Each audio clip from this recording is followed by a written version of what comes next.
Hi, today I want to talk about the importance of phosphorus and some of the management tools that we can implement when we look at trying to get the proper amount of phosphorus onto the crop.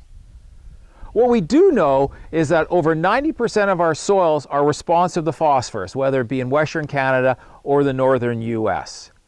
We also know that the removal of phosphorus by our harvested crop is exceeding the amount of phosphorus we're putting back onto the land. Now, why is this happening? Well, there's two main reasons why this is happening. The first one is the economics of phosphorus, and the second one is the logistics of trying to get phosphorus onto the field. And what do I mean by logistics? Well, what I'm referring to is the planting equipment we have today really limits the amount of phosphorus we can put in the seed row.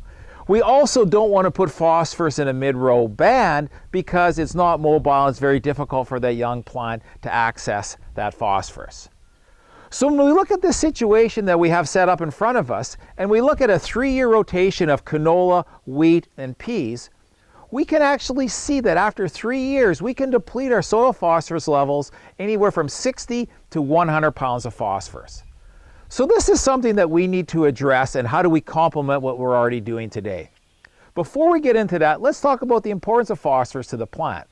Well, the key thing with phosphorus is it drives ATP production, which is really the energy and the heartbeat of that plant. And that ATP production then results in better cell formation, better rooting, better above ground vegetation to really improve water use efficiency, advance maturity, improve grain and seed filling as well. So let's get back to some of the options we have in front of us. Well, one of the things we can do is an early season foliar application of phosphorus while the yield of that crop is still being established is a really valuable tool that can complement our soil application. So a lot of people question, is this a value? Well, Dr. Carl Spiva has shown that a foliar application of phosphorus is 10 to 20 times more efficient than a soil application. So can phosphorus get into the plant?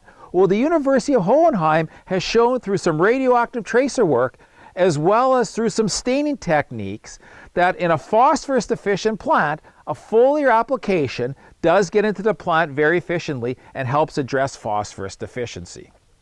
If we bring it closer to home to some trials that we have in the prairies, we can see that when we put on a starter phosphorus at a less than optimum rate, a foliar application complements it and makes the yield look similar as if we put on a higher rate of soil phosphorus in the soil.